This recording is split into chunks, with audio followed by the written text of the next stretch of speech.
तो भगवान की जय, प्यारे कृष्ण कन्हैया लाल की जय। श्री ब्रह्म पुराण। जन्म स्थान अश्व तीर्थ, भानु तीर्थ और अरुणा वरुणा संगम की महिमा। ब्रह्मा जी कहते हैं, उसके बाद विश्वविख्यात जन्म स्थान नामक तीर्थ है, जिसका विस्तार 4 योजन का है। वह स्मरण मात्र से मनुष्यों को मुक्ति देने वाला है। पूर्व काल की बात है। वैवस्वत मनु के वंश में जनक नाम से प्रसिद्ध एक राजा हुए।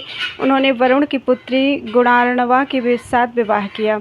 गुणार्णवा धर्म, अर्थ, काम और मोक्ष की सिद्धि करने वाली थी। जनक में भी यही गुण थे, अतः राजा को अपने गुणों के अनुरूप सुयोग्य भार्या मिली। विप्रवर याज्ञवल्क्य राजा जनक के पुरोहित थे। एक दिन राजा ने अपने पुरोहित से पूछा, द्विजश्रेष्ठ, बड़े बड़े मुनियों ने यह निर्णय किया है कि भोग और मोक्ष दोनों श्रेष्ठ हैं। अंतर इतना ही है कि भोग अंत में विरस हो जाता है और मुक्ति नित्य एवं निर्विकार है, अतः भोग से भी मुक्ति को ही श्रेष्ठ माना गया है। आप बताएं, भोग से मुक्ति की प्राप्ति कैसे होगी? सब प्रकार की आसक्तियों का त्याग करने से जो मुक्ति प्राप्त होती है वह तो अत्यंत दुख साध्य है, अतः जिस उपाय से अत्यंत सुखपूर्वक मुक्ति हो सके वह बताइए। याज्ञवल्क्य बोले, राजन, साक्षात भगवान वरुण तुम्हारे गुरुजन, ससुर और हितकारी हैं। उन्हीं के पास चलकर पूछो, वे तुम्हें हित का उपदेश देंगे। तदनंतर याज्ञवल्क्य जी और जनक जी दोनों राजा वरुण के पास गए और वहां उन्होंने मुक्ति का मार्ग पूछा। वरुण ने कहा, 2 प्रकार से मुक्ति प्राप्त होती है, एक तो कर्म करने से और एक कर्म ना करने से। वेद में यह मार्ग निश्चित किया गया है कि कर्म ना करने की अपेक्षा कर्म करना श्रेष्ठ है। धर्म, अर्थ, काम और मोक्ष, ये चारों पुरुषार्थ कर्म से बंधे हुए हैं। नृपश्रेष्ठ, कर्म द्वारा सब प्रकार के साध्यों की सिद्धि होती है, इसलिए मनुष्यों को सब तरह से वैदिक कर्म का अनुष्ठान करना चाहिए। इससे वे इस लोक में भोग और मोक्ष दोनों प्राप्त करते हैं। अकर्म से कर्म पवित्र है। कर्म भिन्न भिन्न आश्रमों और वर्णों के अनुसार अनेक प्रकार के होते हैं। वर्णों और आश्रमों में भी 4 आश्रम कर्म के माने गए हैं, कर्म के द्वारा माने गए हैं।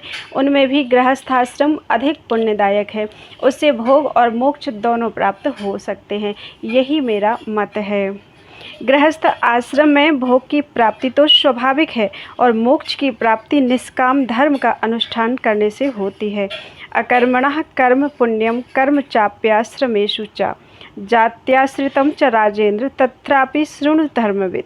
आश्रमाणि च 4 कर्मद्वाराणि मानद, चतुर्माश्रमाणां च गार्हस्थ्यं पुण्यदम स्मृतम्। यही मेरा मत है। यह सुनकर राजा जनक और बुद्धिमान याज्ञवल्क्य ने वरुण का पूजन किया और पुनः यह बात पूछी, सुरश्रेष्ठ, आपको नमस्कार है, आप सर्वज्ञ हैं, बताइए कौन सा देश और तीर्थ ऐसा है जो भोग तथा मोक्ष प्रदान करने वाला है? वरुण ने कहा, इस पृथ्वी पर भारतवर्ष और उसमें भी दंडक वन पुण्यदायक है। इसमें किया हुआ शुभ कर्म मनुष्यों को भोग तथा मोक्ष दोनों प्रदान करता है। तीर्थों में गौतमी गंगा श्रेष्ठ हैं, वे मुक्तिदायिनी मानी गई हैं।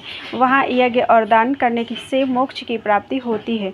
वरुण का यह उपदेश सुनकर याज्ञवल्क्य और जनक उनकी आज्ञा लेकर अपनी पुरी में लौट आए। फिर गंगा तीर्थ पर जाकर राजा जनक ने अश्वमेध आदि यज्ञ किए और विप्रवर याज्ञवल्क्य ने उन यज्ञों में आचार्य का कार्य किया। गौतमी गंगा के तट पर यज्ञ करने से राजा को मोक्ष की प्राप्ति हुई। तत्पश्चात जनक वंश के बहुत से राजा क्रमशः वहां आकर यज्ञ करते और गोदावरी की कृपा से मोक्ष के भागी होते रहे।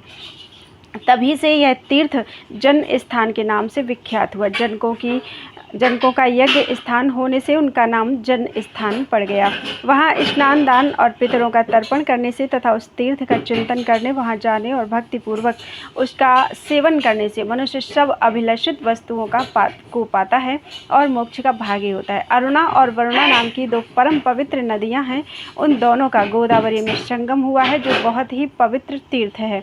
उसकी उत्पत्ति की कथा सब पापों का नाश करने वाली है, उसे बताता हूँ, सुनो।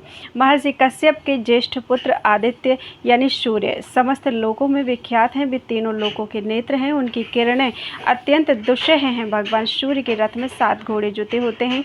सूर्यदेव संपूर्ण लोकों द्वारा पूजित हैं। उनकी पत्नी का नाम उषा है। उषा विश्वकर्मा की पुत्री और त्रिभुवन की अद्वितीय सुंदरी है। उसे अपने स्वामी के तीव्र ताप का सहन नहीं हो पाता। वह सदा इसी चिंता में पड़ी रहती कि मुझे क्या करना चाहिए। उषा के 2 बुद्धिमान पुत्र थे, वैवस्वत मनु और यम। एक कन्या भी थी जो परम पवित्र यमुना नदी के रूप में विख्यात हुई। एक दिन उषा ने अपने ही समान रूप वाली अपनी छाया उत्पन्न की और उससे कहा, तू मेरी ही जैसी होकर मेरी आज्ञा से पति की सेवा तथा मेरे पुत्रों का पालन कर। मैं जब तक लौट ना आऊं तब तक तुम ही पति की प्रेयसी बनकर रहो। यह रहस्य किसी को ना बताना, मेरी संतानों पर भी यह भेद प्रकट ना होने पाए। छाया ने बहुत अच्छा कहकर उषा की आज्ञा स्वीकार कर ली और उषा घर से निकल गई।